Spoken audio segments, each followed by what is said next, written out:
Ukraine যুদ্ধের কারণে মস্কোর ওপর নিষেধাজ্ঞা দেয়ায় বাড়তি দামে জ্বালানি আমদানি করতে হচ্ছে ইউরোপকে। এতে বেড়েছে বিদ্যুৎ উৎপাদনের খরচ।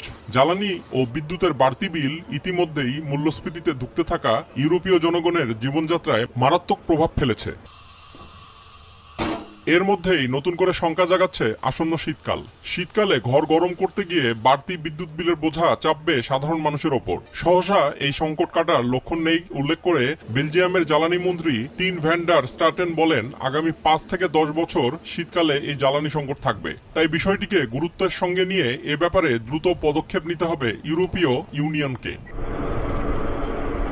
রাশিয়া থেকে গ্যাস আমদানির ওপর ব্যাপকভাবে নির্ভরশীল ইউরোপ। ইউক্রেন যুদ্ধ শুরুর আগে 2021 সালে রাশিয়া থেকে 155 বিলিয়ন কিউবিক মিটার গ্যাস আমদানি করে ইউরোপীয় ইউনিয়নভুক্ত দেশগুলো, যা তাদের মোট গ্যাস চাহিদার 40%-এরও বেশি। তবে বর্তমানে ইউরোপে গ্যাস সরবরাহ সীমিত করেছে রাশিয়া। এ অবস্থায় শীতকাল সামনে রেখে বিপাকে পড়তে যাচ্ছে ইউরোপ।